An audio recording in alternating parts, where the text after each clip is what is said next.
In the beginning, there was only light. The vast, eternal expanse of heaven was a realm of perfect order and harmony, ruled by the Supreme Being, God. His creation was flawless, a cosmic balance held in place by divine forces. Angels, celestial beings of light and power, filled this heavenly realm, each with a role to play in the grand design. At the highest ranks were the archangels, entrusted with the most sacred duties, to guard the throne of God and to execute his will throughout the universe. The archangels, like Michael and Gabriel, stood closest to God, each embodying virtues such as justice, strength, and wisdom. They governed the legions of angels beneath them, ensuring the celestial order was never disrupted. Together, they formed a divine hierarchy, a system where every being had its place, every role was fulfilled, and every soul radiated with divine purpose. It was a world where rebellion seemed unthinkable. But there was one angel who stood out even among these exalted beings. His name was Lucifer, the light bringer, the brightest star of heaven. He was beloved by God, unmatched in beauty and intellect. Lucifer's light shone brighter than any other, and he was entrusted with great power. But with power comes ambition, and with ambition, the seeds of rebellion began to take root.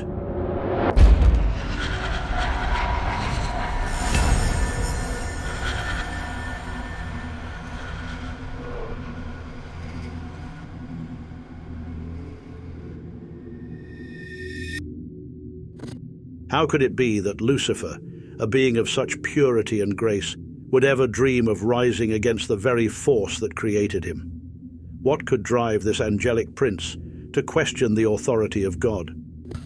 Lucifer, the name itself, means light bringer or morning star. He was the brightest and most radiant of all God's creations, his form more glorious than even the celestial bodies that lit the heavens. In heaven, Lucifer held a place of supreme honor. He was not only a powerful figure, but a symbol of divine perfection, an archangel who was entrusted with responsibilities beyond that of the other heavenly hosts. His beauty was unmatched, described as resplendent, his form gleaming with celestial light that few could bear to look upon without being humbled. Among the host of angels, Lucifer stood apart, not just in his appearance, but in his role. While angels like Michael and Gabriel had specific duties, Lucifer's role was more encompassing. He was a leader, a beacon of divine wisdom, and the governor of music and worship in heaven. Where Michael embodied strength and Gabriel conveyed messages, Lucifer was an embodiment of God's own light, a representation of the glory and splendor of divine creation. He was closer to God than any other being, and with that closeness came power and temptation. The Bible and other ancient texts hint at Lucifer's extraordinary origins. In Isaiah 14:12-15, we hear of the fall of the morning star, a once brilliant being cast down to earth. It speaks of a celestial being who dared to challenge God, thinking he could ascend to the heavens and claim the throne for himself. Ezekiel 28:12-17, though directed at the king of Tyre, is often interpreted as a metaphor for Lucifer's fall. It describes a being perfect in wisdom and beauty, who walked in the holy mountain of God until pride led to his corruption. These scriptures present Lucifer not only as a figure of great power, but also as one whose tragic flaw, pride, would lead to his undoing. What made Lucifer's story even more tragic was the very nature of his greatness. Unlike other angels, Lucifer had been given more beauty, more power, more closeness to God. But with that also came the burden of expectation. As the embodiment of divine light, Lucifer was expected to lead, to inspire, to be the ultimate reflection of God's will. Yet it was this very brilliance, this closeness to the Creator, that began to stir in him a dangerous thought. Why should he not rule? Why should he, the brightest of all, not ascend even higher. It was a question that would set the universe on a path to cosmic war.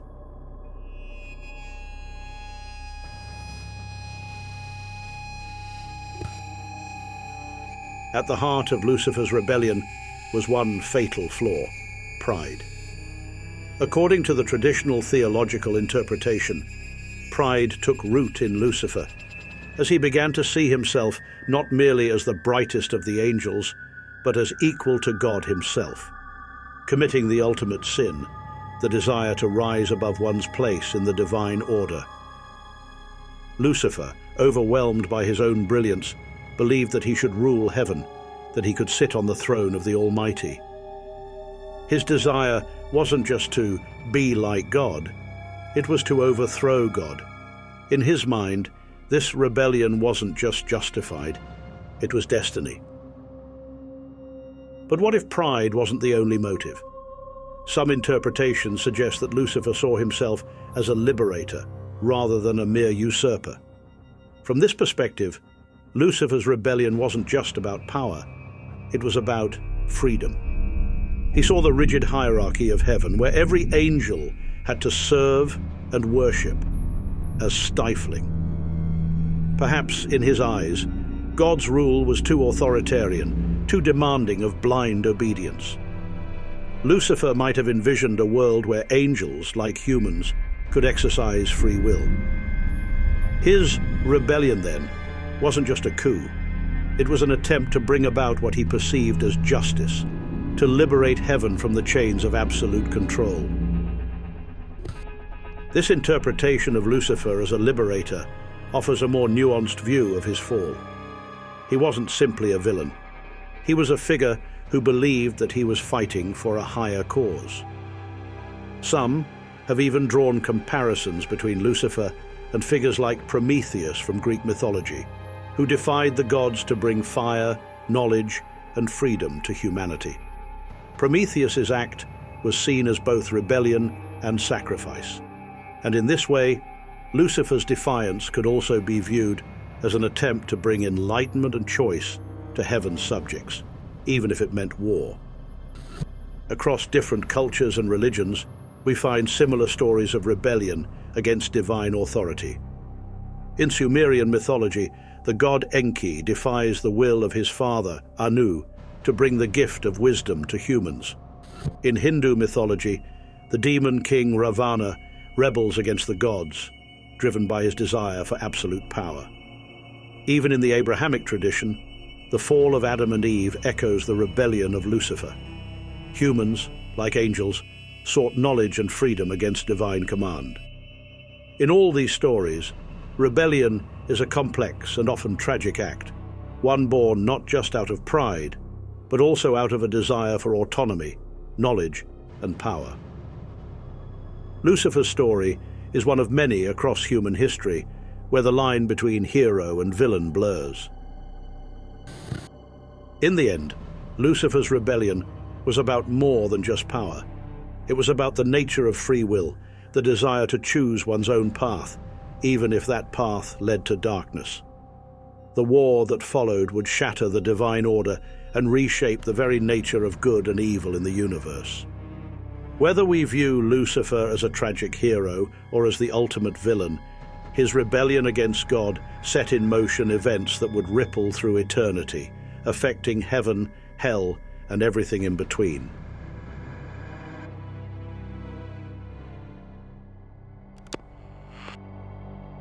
The moment Lucifer declared his rebellion, heaven trembled.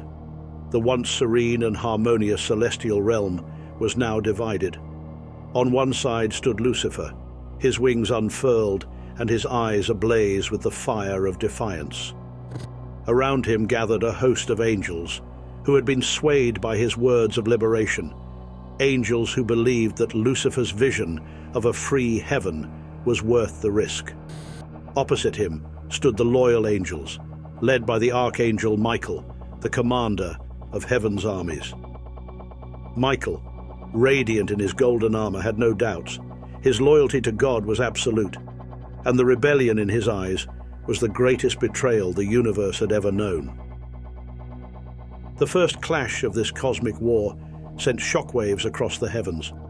As Michael's sword met Lucifer's, sparks of divine and infernal energy exploded into the air. The once pristine fields of heaven were now a battlefield, as angels of light clashed against angels engulfed in shadow. Michael's forces, radiant and bathed in holy light, fought with swords that shone like the sun. Lucifer's rebels, now marked by their defiance, wielded weapons forged from the darkness that had begun to seep into their very beings. The air was filled with the sound of clashing steel, angelic war cries, and the crackling of energy as light and dark collided.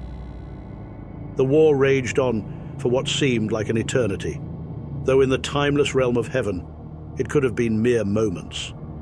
As the armies clashed, the balance of power shifted back and forth.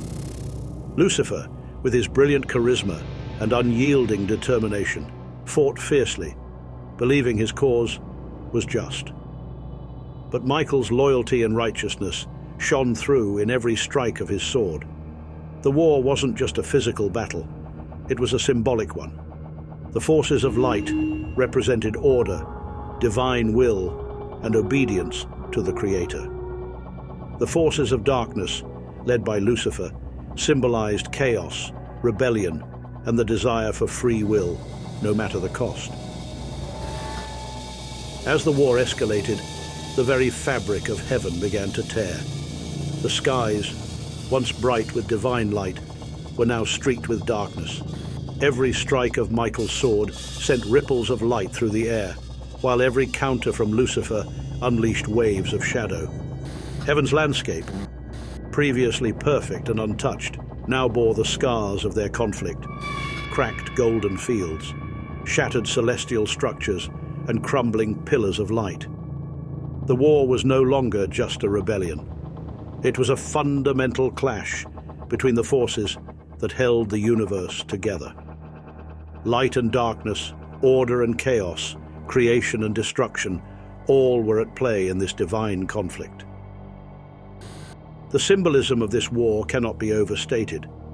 Light and dark were more than just physical forces. They were representations of the cosmic order itself.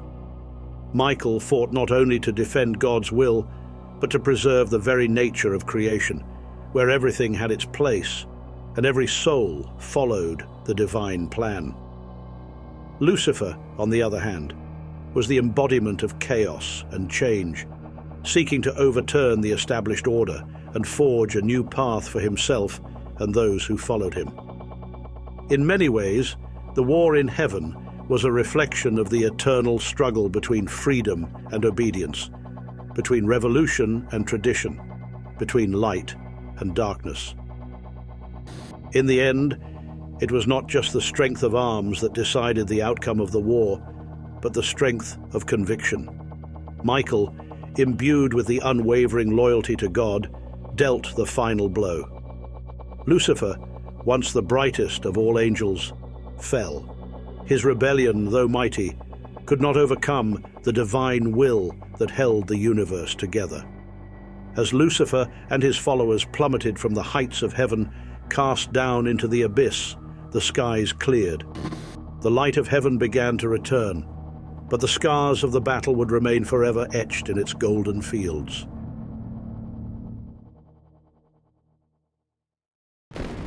Lucifer's defeat was swift and final. As Michael's sword struck the final blow, Lucifer's once brilliant form was cast down from heaven, falling like a shooting star into the depths of the cosmos. Those angels who had pledged their loyalty to him were dragged down alongside him. Their wings scorched, their radiant forms darkened. Heaven, now restored to peace, watched in silence as Lucifer's rebellion came to its inevitable conclusion. But the story of Lucifer did not end with his fall. In fact, it was just beginning. When Lucifer and his fallen angels finally landed, it was not in a place of light, but in the depths of the inferno, a new realm, one that had been born from their very fall. This place, this kingdom of eternal suffering and fire, would come to be known as hell. Unlike the structured, golden fields of heaven, hell was a land of chaos, a reflection of the disorder Lucifer had sought to impose. The once beautiful angels now transformed into hideous, twisted demons, their forms warped by the darkness they had embraced.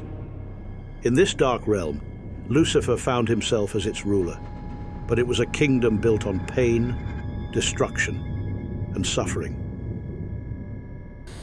Lucifer, now stripped of his heavenly beauty and title as the Lightbringer, took on a new name: Satan, the adversary.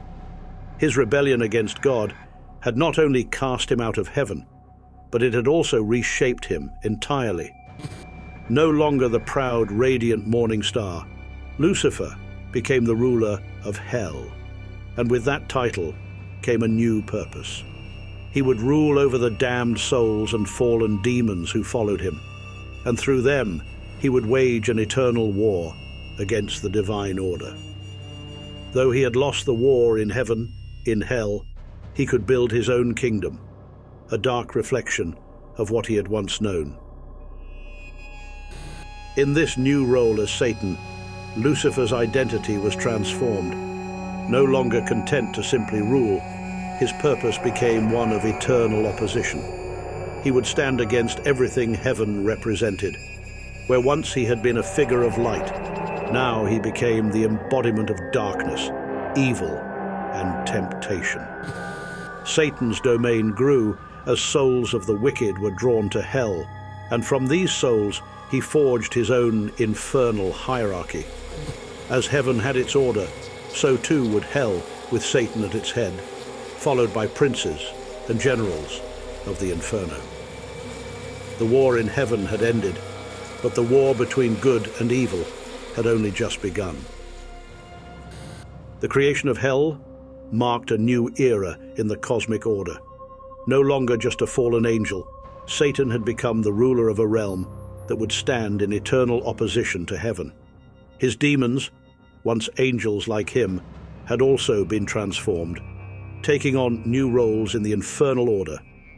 Together, they would work to corrupt souls, spread chaos, and undermine the divine order in every possible way. Though Satan could never again challenge God directly, he would wage his war through subversion, temptation, and manipulation, seeking to drag as many souls as possible into the abyss with him.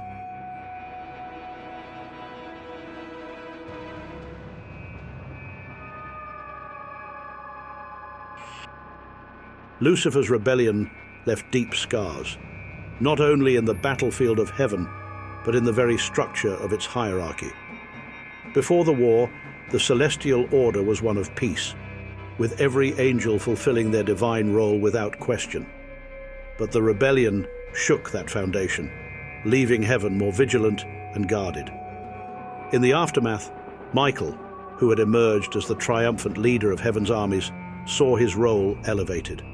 No longer just a warrior, Michael became heaven's protector, the commander who would ensure that such a rebellion could never happen again. The other archangels, too, took on heightened responsibilities, for the rebellion had proven that even angels were not immune to corruption. Meanwhile, in hell, a new hierarchy was born. Just as heaven had its celestial order, Satan established his infernal one. Where once he had ruled alongside other angels, now he ruled alone, as the absolute king of hell. Beneath him were the fallen angels who had joined his cause, now transformed into demons and given new titles: princes, dukes, and generals of the infernal realm. This mirror hierarchy in hell not only solidified Satan's power, but also shaped the demonology that would come to define much of the world's understanding of evil. As heaven had its hierarchy of virtue, hell now had its own system, but one based on corruption, power, and temptation. Lucifer's rebellion and the creation of hell brought about profound theological and philosophical questions that would resonate for centuries. At the heart of these questions was the notion of free will. If angels, beings created in divine perfection, could fall from grace, what did that say about the nature of free will? The rebellion of Lucifer suggested that, even within the divine order, the capacity for choice existed, and with it, the potential for rebellion and evil. This idea would echo through the human understanding of good and evil, framing the eternal struggle not as a battle between equal forces, but as a war between divine justice and the consequences of freedom. If Lucifer, the brightest and most perfect of God's creations, could fall, what hope was there for others? The rebellion revealed that even the highest among God's creations were subject to the same laws as all beings. Those who disobeyed would face consequences, no matter their rank. This had a profound impact on how both heaven and hell were viewed. Heaven, once seen as the realm of eternal peace, was now understood to be a place where order had to be actively maintained. Hell, on the other hand, became not just a place of punishment, but a realm of eternal opposition, where Satan's role was to continuously test the boundaries of that divine justice. In the grand narrative of creation, Lucifer's rebellion marked a turning point in the cosmic order.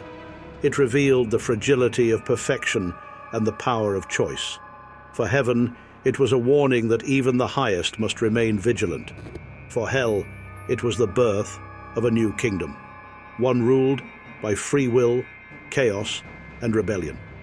And for all beings, mortal and immortal alike, it introduced the eternal struggle between light and darkness, good and evil. Lucifer's fall shattered the divine order, but also set the stage for a new, complex understanding of the universe, one where the lines between virtue and vice were not always clear.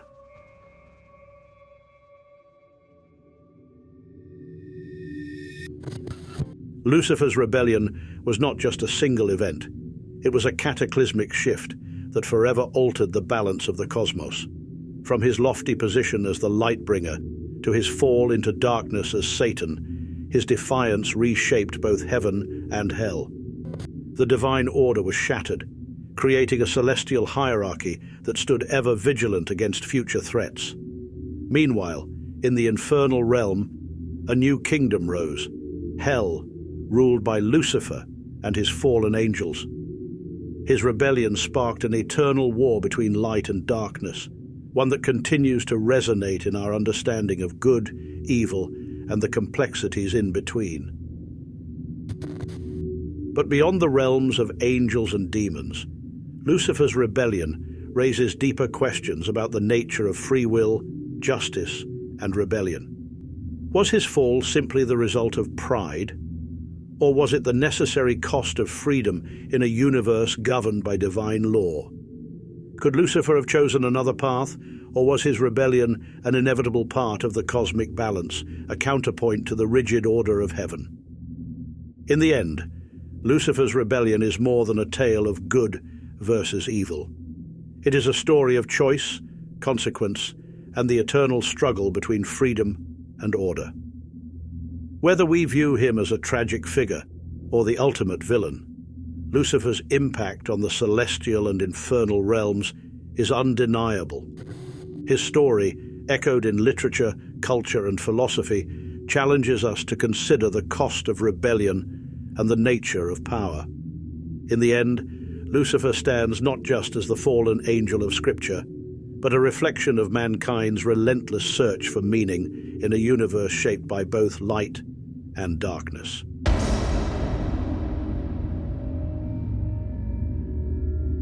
Thank you for watching. What are your thoughts on Lucifer's fall?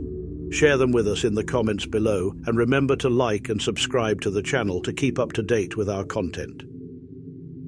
Until we meet again, may the light guide you through the shadows of the unknown.